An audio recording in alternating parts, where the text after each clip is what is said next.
and welcome to another episode of the podcast. My name is Vimoh, that's Vimoh, and that is also the spelling of my username on Twitter and Instagram. If you are listening to this podcast, that means you either follow me on Twitter or Instagram and are here for the weekly podcast episode. The podcast is devoted to whatever has been going through my head as a result of being a content creator online for the last entire week. And this week, the thing that I want to talk about is, well, before I start, I want to put an image inside your head. And I want you to keep it inside your head until the end of the episode when you will figure out what it means. And the image is, imagine there is a planet hanging in space. And imagine that this planet has people on it. And now imagine that a gigantic asteroid is heading towards the planet. The people of the planet know that this asteroid is coming and they are trying to figure out a way to prevent their eventual destruction, right? This is the image that I want you to keep in your head. I will get to it in due course of time before the end of this episode, I promise. And I promise this has something to do with what we are going to talk about today. The thing that I want to talk about today is fake fans on social media. Because you get a lot of feedback whenever you post content on social media, and a lot of it is trollage, like people sending you abuse and hatred. And there is very little you can do about it by way of prevention. All you can do is deletion after the fact. You can block people, you can prevent people from commenting. You can do another thing which is my favorite, which is restrict people. You can restrict them from commenting so that they don't feel like they have been blocked. But whenever they comment, the only person who sees that comment is they themselves and nobody else. So it's a great way. It's a great, big, satisfactory way of dealing with really vile people. Every post I make these days, at least two or three people come and leave comments, long comments, which they are really proud of. But nobody sees those comments except them. So yeah, these are all the things you can do to prevent abuse. But there is another kind of feedback which is slightly insidious, and it is a sneaky way of spreading propaganda. This comes from the person who says that they're a huge fan of you and your work. And then after that, they add the thing that makes their comment trollage. Because the way their comments are formatted is like this. It starts with praise. It starts with acceptance that they are your fans, that they love your work, and they cannot believe that you are responding to them, and that they watch everything you make, they listen to everything you make, they read everything you make, and that they are huge fans of everything that you post or publish. And this illusion is destroyed in the very next sentence that they post, because they will say something so vile that makes it clear that they have never read or consumed anything you have written or published. I'll give you an example. A couple of days ago, somebody messaged me saying, "Sir, I'm a huge fan. I've been following you for ages. I love your writings. I listen to your podcast. I read your email newsletter. I post your web comics. Everything you do, I love it. This is such a great honor, vagera vagera." And it was quite saccharine and a little awkward also. And in the very next sentence, he said, "So this person that you are calling a rapist is actually a victim." And that obviously, sends out red lights everywhere, red flags everywhere.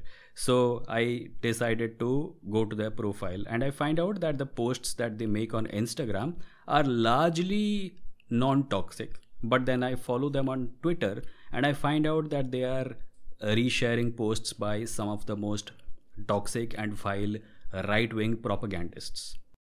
And this is a pattern, by the way. This is not something that is a one-off. This is something that has happened so many times that I have to take cognizance of the fact that this kind of commenter, this kind of message sender, this kind of fan, quote unquote fan, is actually someone who's trying to derail something. And another example of this will make it clear.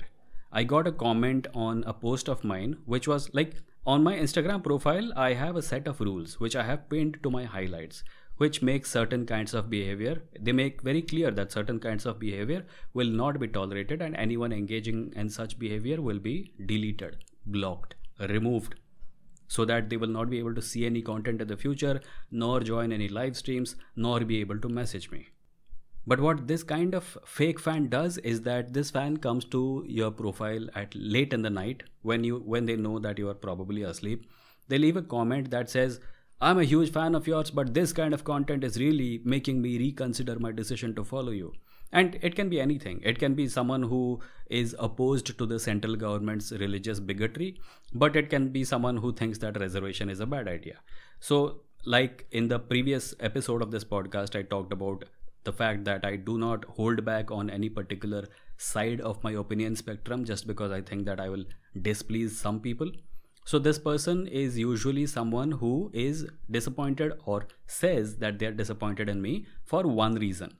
And what they do is that they will, this person, what they did was they left a comment saying that they used to like my content, but they no longer like it, which is really surprising because the tone of my content has not really changed in any way. So for them to say that they used to like my content when like what last year and that they have really found that my content has changed in some fundamental way in the last couple of months, I don't know where they're coming from because it hasn't. So such a thing can only be said by someone who has not really been following what I have been writing. And why would someone do that? They would do that to make me think that my content needs to get back on track in line with the viewpoints of commenters like them. This is insidious for many reasons, partly because this comment that they posted was liked by 5 people. And when I went to those 5 people's profiles, they were all troll accounts. So not only is this person saying that I am disappointed in what you're doing on your profile, they're also using 5 fake accounts to make me think that their opinion is kind of widespread. That I should reconsider my decisions about the way I make content or the topics that I choose to make content on because my fans, apparently, my quote unquote fans, are displeased with me. When you are a content creator, one of the biggest Jama Punji that you have in life is your followership. And you don't want to lose it. You don't want people to dislike you because your entire business model is based on the fact that people like what you do or people like you. This can be your appearance, your opinions, your way of expressing yourself, or something else.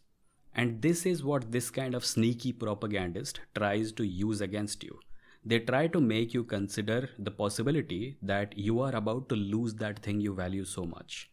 And more than one Indian content creator, I can guess, must have fallen for this. We all know content creators who were making decent content a couple of years ago, but right now they have kind of thrown in their lot with Meninists or Sadhu Baba groups or a political party which claims to be opposed to the bigotry of one political party which is in power but has a bigotry of its own going on. So I think there is a very real need for some content creators at least to consider the possibility that they are under attack in a sort of insidious way. The metaphor that I used in the beginning of this episode, the image that I wanted to keep in your head, had to do with an asteroid coming towards a planet. The asteroid was about to destroy the planet, and the people of the planet are aware that the asteroid is coming. I want you to think of it this way. If you are a content creator who has a huge following and has an impact that, every week the stuff that you put out affects thousands of people and changes their minds, then you are the asteroid. You are the one who is heading towards the planet. And the people of the planet are the people who have made a nice little propagandist utopia for them. And it is working because most people in the country are following their line. And occasionally, someone in these WhatsApp groups will send a piece of content that has been made by you, and it will disturb the waters. So what happens is that they will try to destroy the asteroid. They will try to throw missiles at it, which is the equivalent of abuse and threats. And when that does not work, you know what people do with asteroids in movies where asteroids are coming, right? The first approach is always to throw a nuclear missile at it. And when that fails, the attempt is to change the trajectory of the asteroid. You change the trajectory just a little bit so that the asteroid is no longer on the path to destroying the planet. You hit the asteroid from the side so that it veers off course just a little bit, and in the long run, it completely misses its target. You know more than one Indian YouTuber who has fallen for this, whose comment section is full of fans who will try to guide the course of their content. I'm not talking about the centrists who are enablers of bad behavior. I'm talking about the proper woke people who have YouTube videos on topics and who end up becoming tools in the hands of the people whose interests are served when they don't say the things that are important. I think one of the important things that one needs in order to recognize this kind of follower is a strong value system. If your value system is based purely on the number of followers you have or the amount of engagement you get, then you are going to fall for this. You are going to decide what online success means on the basis of how happy you are making people. When actually your goal should be your own value system or how much you are able to do justice to it. If you are someone who's posting content about equality and then someone manages to convince you that if you post about equality you will lose followers and then you change tracks, then you were never actually on the path to equality, were you? You were in it, you were talking about equality because you wanted the kind of follower who loves talking about equality. But if that is all you wanted from it, then you are obviously going to lose track of what the goal is. You are obviously going to fall for the first couple of idiots who come and say, I really used to like your content, but now you have changed and therefore I am unfollowing you.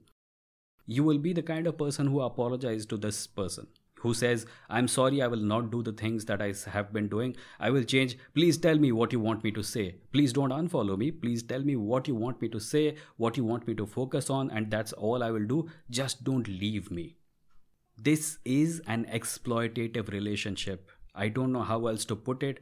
This is an exploitative, one-sided relationship with your audience where they tell you what they want to listen and you perform.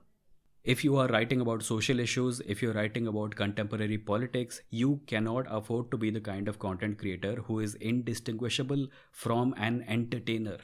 You are not dancing to please the public.